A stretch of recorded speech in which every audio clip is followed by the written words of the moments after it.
Bonjour, bienvenue sur Bookey. Aujourd'hui nous allons débloquer le livre Le Petit Prince.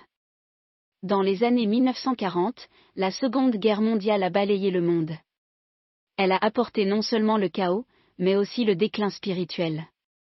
Le philosophe allemand Martin Heidegger a décrit l'époque comme le temps de la misère et le temps de la nuit du monde. Lorsque les ténèbres sont descendues sur les gens à l'époque turbulente, comment devraient-ils se libérer des circonstances difficiles ? Le célèbre écrivain et aviateur français Antoine de Saint-Exupéry a donné sa réponse dans Le Petit Prince. À la fois écrivain et pilote, Saint-Exupéry n'est pas le premier à avoir écrit sur l'aviation, mais il est le premier auteur à explorer la vie et la civilisation à travers l'aviation. Dans ses œuvres, Saint-Exupéry s'est engagé à réexplorer la vie spirituelle, qu'il croyait supérieure à l'intelligence et conforme aux besoins humains. Cela guiderait les gens dans leur voyage de découverte de soi et les conduirait à leur véritable essence. Au lendemain de la guerre, les gens, dévastés, avaient soif de chaleur et de sagesse pour réconforter l'angoisse et la vulnérabilité de leurs âmes. C'est là qu'intervient Le Petit Prince. Aujourd'hui encore, ce livre sert toujours le but que l'auteur souhaitait, nourrir l'âme des gens. C'est une histoire intemporelle qui reste un réconfort pour nous tous. Le Petit Prince est une histoire pour enfants qui touche même le cœur des adultes, comme l'a dit l'auteur, tous les adultes ont été des enfants. Du point de vue d'un pilote, le livre raconte le voyage d'un jeune prince qui se rend sur Terre depuis une planète extraterrestre. L'ironie, la fantaisie, la vérité et la philosophie inhérente à l'histoire en ont fait l'un des livres pour enfants les plus célèbres en France et plus tard dans le monde. Il est salué comme l'un des livres les plus lus après la Bible. Le jeune prince blond aux yeux mélancoliques et une longue écharpe qui flotte au vent traverse le vaste désert et dans nos cœurs, apportant à des générations de lecteurs un beau conte et la sagesse qu'il contient. Ensuite, explorons cette histoire écrite pour vous et moi sous 3 angles importants. Première partie, Garçon des étoiles. Deuxième partie, symbolisme. Troisième partie, message derrière le conte. Première partie, Garçon des étoiles. Le narrateur de cette histoire est un pilote. Quand il avait 6 ans, il a vu une image intéressante dans un livre. L'image représentait un boa constrictor avalant une bête. Il a appris à dessiner lui-même une image similaire. Le premier dessin qu'il a créé était celui d'un boa constrictor digérant un éléphant, mais il ne pouvait dessiner que la forme. Il l'a montré aux adultes et leur a demandé s'ils avaient peur, ce à quoi les adultes ont répondu, « Peur ? Pourquoi quelqu'un devrait-il être effrayé par un chapeau ?» Par conséquent, le jeune garçon a fait son deuxième dessin, qui montrait l'intérieur du boa constrictor. Cette fois, tout le monde pouvait clairement voir un éléphant se dégoûter à l'intérieur de son estomac. Pourtant, les adultes étaient impassibles. Au lieu de cela, ils ont dit au garçon d'arrêter de dessiner des boa constrictors et de passer son temps à apprendre la géographie, l'histoire, l'arithmétique et la grammaire. L'enfant de 6 ans a alors renoncé à poursuivre une carrière de peintre et est devenu pilote. Les années ont passé et le pilote est devenu un adulte apparemment sérieux, mais en vérité, il a toujours gardé son premier dessin. Lorsqu'il rencontre quelqu'un qui semble être clairvoyant, il lui montre le dessin. Si l'autre personne répond que c'est un chapeau, le pilote évitera de parler de boa constrictor, de forêt vierge ou d'étoiles et parlera plutôt de choses que les adultes aiment, comme le bridge, le golf, la politique ou les cravates. Le pilote n'aime pas passer du temps avec ses adultes sérieux, et il s'est toujours senti seul. Cela change un jour où il a un accident et rencontre quelqu'un avec qui il peut partager ses pensées. L'accident laisse le pilote bloqué seul dans le désert du Sahara, avec seulement assez d'eau pour lui durer 1 semaine. Par conséquent, il doit réparer le moteur en 1 semaine. La première nuit, le pilote dort seul dans le désert tranquille, complètement isolé. Mais au lever du soleil, il est réveillé par une voix étrange qui dit « S'il te plaît, dessine-moi un mouton ». En entendant cela, le pilote se lève, complètement choqué. Il cligne des yeux et regarde autour de lui, seulement pour trouver une personne extraordinairement petite devant lui. L'inconnu n'est autre que le Petit Prince, notre protagoniste. Étonné, le pilote fixe le petit bonhomme sorti de nulle part et lui demande ce qu'il fait dans le désert. Le Petit Prince ne répond pas à la question. Au lieu de cela, il répète sa demande à voix basse. Le pilote ne sait pas dessiner des moutons, alors il tend son dessin de boa constrictor au Petit Prince. Assez étonnamment, le garçon le rejette, disant qu'il ne veut pas de l'éléphant dans le boa constrictor. Abasourdi par sa réponse, le pilote commence ses tentatives pour dessiner un mouton. Il fait plusieurs dessins pour le petit prince, qui n'est pas satisfait de chacun d'eux parce qu'il est malade, cornu ou trop vieux. Le pilote, qui a hâte de réparer son avion, s'impatiente, alors il tire une boîte et prétend que le mouton que le petit prince a demandé est à l'intérieur. De façon inattendue, le petit prince est ravi et dit que c'est exactement ce qu'il veut. C'est ainsi que les deux personnages se connaissent. Au fil de leur conversation, le pilote découvre l'origine du petit prince. Le petit garçon venait d'un astéroïde appelé B612, qui n'est pas beaucoup plus grand qu'une maison. Sur cette planète, les graines sont cachées à l'abri des regards. Ils dorment tranquillement sous le sol, puis s'étirent soudainement vers le haut et deviennent de tendres pousses.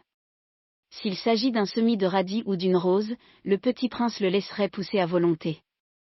Mais si c'est une graine de baobab, il doit la désherber immédiatement, car lorsque le baobab grandit, il occupe toute la planète.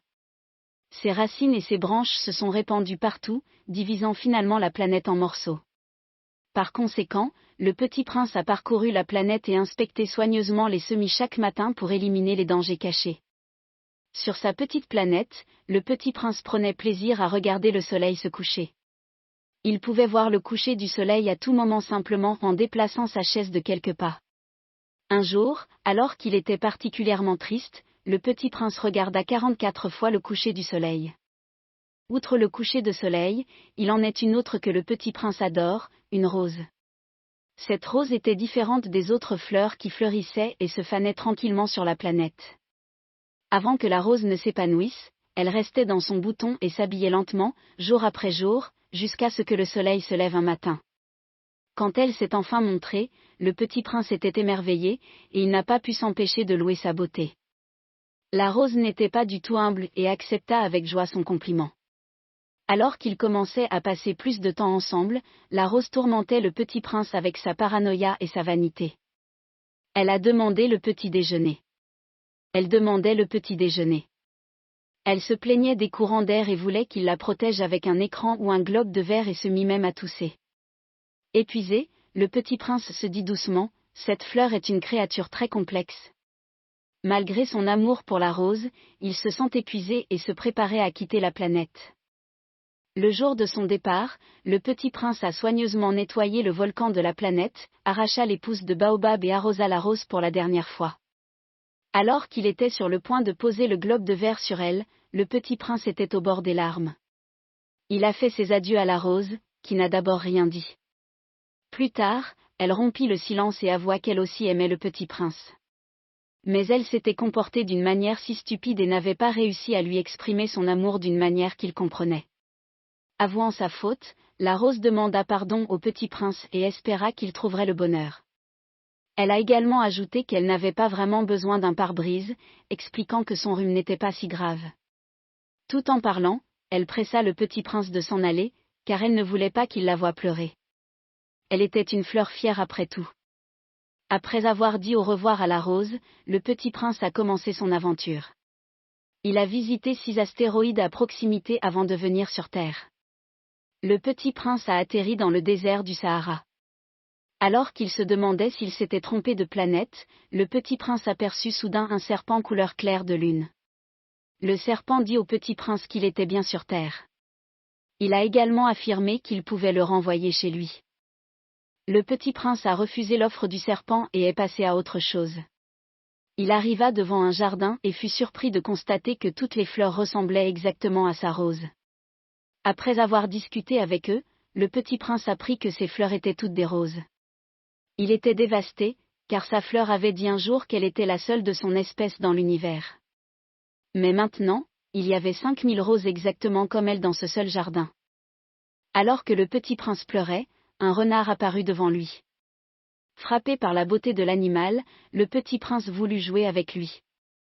Mais le renard lui dit non, car il n'avait pas été apprivoisé. Intrigué, le garçon demanda ce que cela signifiait. Avant d'être apprivoisé, le renard ne considérait le petit prince que comme l'un des 100 000 autres petits garçons du monde. De même, le renard ne serait rien de plus que les 100 000 autres renards pour le petit prince. Mais s'il apprivoisait le renard, ils seraient uniques l'un à l'autre. Après avoir expliqué le sens, le renard s'est rappelé à quel point sa vie actuelle était ennuyeuse, et a donc eu envie d'être apprivoisé. Si tu m'apprivoises, dit le renard au petit prince, ce sera comme si le soleil venait briller sur ma vie. S'il vous plaît, apprivoisez-moi. Alors le petit prince fit ce qu'on lui disait. Bientôt, vint le jour où ils se séparèrent, le renard se sentait mélancolique, et il a presque pleuré. En même temps, il ne regrettait pas d'avoir été apprivoisé, car il ressentait une joie immense dans cette relation. Désormais, tant qu'il verrait le champ de blé aussi blond que les cheveux du petit prince, le renard se sentirait heureux et content. Avant de se séparer, le renard confia un secret au petit prince. Il disait, c'est seulement avec le cœur que l'on peut voir correctement, ce qui est essentiel est invisible pour les yeux. En d'autres termes, la rose du petit prince pouvait être indiscernable de n'importe laquelle des roses du jardin, mais le temps qu'il passait avec elle rendait la rose importante. Le renard dit au petit prince de ne jamais oublier la rose, car il doit être responsable de ce qu'il apprivoise. Le petit prince répéta les paroles du renard et continua son chemin. Il a ensuite rencontré le pilote peu après. Après avoir écouté l'histoire du petit prince, le pilote est profondément ému par sa dévotion à la rose. En attendant, c'est le 8e jour depuis que le pilote s'est écrasé dans le désert. Il a bu la dernière goutte d'eau et n'a toujours pas réparé son avion. Pour chercher de l'eau, le pilote et le petit prince errent sans but dans le désert sans limite. Le garçon commente que le désert est beau parce qu'il y a un puits caché quelque part en dessous. Une prise de conscience se fait jour pour le pilote, et il comprend maintenant ce qui se cache derrière le mystérieux rayonnement du sable. Le puits est un trésor qui rend le désert fascinant. Mais personne n'a réussi à le trouver parce que personne ne l'a jamais cherché. Le pilote a réalisé que, comme le disait le renard, le plus important est invisible. Enchanté par cette révélation, le pilote tient soigneusement le garçon endormi dans ses bras comme un trésor fragile, et continue à chercher le puits. Enfin, il en trouve un au lever du jour. Quand les deux boivent de l'eau, le petit prince dit que les hommes du désert ont élevé 5000 roses dans un jardin mais n'y ont pas trouvé ce qu'ils cherchaient. En vérité, ils auraient pu trouver ce qu'ils voulaient dans une seule tige de rose ou un peu d'eau. Mais ils ne pouvaient pas simplement le trouver avec leurs yeux. Il faut chercher ce qui est important avec son cœur. Le pilote accepte. À la demande du petit prince, le pilote dessine une muselière à son mouton pour éviter que le mouton ne blesse sa rose. Puis le petit prince dit que cela fait aussi 1 an qu'il est venu sur Terre, et qu'ils sont près de l'endroit où il a atterri. Le pilote ressent un soudain pincement de chagrin et soupçonne que leur rencontre pourrait ne pas être une coïncidence. Le petit prince est sur le point de rentrer chez lui. Il était en route vers l'endroit où il a atterri pour la première fois lorsqu'il a rencontré le pilote. Le pilote interroge le garçon sur ce plan, et ce dernier l'avoue sans dire un mot. Il demande au pilote de revenir en arrière et de réparer son moteur d'avion. Le petit prince l'attendra ici demain soir. Le lendemain soir, lorsque le pilote revient, il voit le petit prince assis sur un mur, les jambes pendant en l'air et parlant à quelqu'un. Le pilote s'approche, seulement pour se rendre compte que le garçon parle à un serpent jaune mortel. Il entend le petit prince dire, « Maintenant, va-t'en. Je veux descendre du mur. » Le pilote sort son revolver et fonce dessus. Sentant sa présence, le serpent glisse sur le sable comme le jet d'une fontaine et disparaît parmi les rochers. Le pilote se précipite vers le mur, attrapant le petit prince dans ses bras juste à temps. Il entend les battements de cœur du garçon et note qu'il ressemble à ceux d'un oiseau mourant abattu avec un fusil. Le petit prince félicite d'abord le pilote d'avoir réparé son moteur, puis lui révèle que lui aussi est sur le point de rentrer chez lui. Le pilote ne supporte pas l'idée de ne plus jamais entendre son rire, mais le petit prince dit que tant que le pilote se souviendra qu'il rit sur l'une des étoiles du ciel, il aura l'impression que toutes les étoiles rient. Ainsi, lorsque le pilote regardera dans le ciel nocturne, il verra des étoiles qui rient et qui tintent comme des clochettes.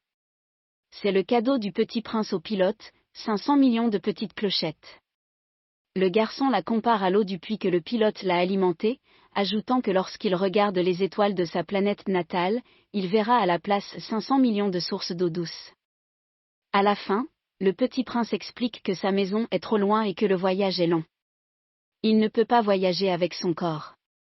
C'est pourquoi il a demandé de l'aide au serpent. Il ne veut pas que le pilote voie comment cela se passe car cela lui donne l'air d'être mort. Mais le pilote refuse de le quitter. Après que le petit prince ait dit tout ce qu'il avait à dire, il fait un pas en avant.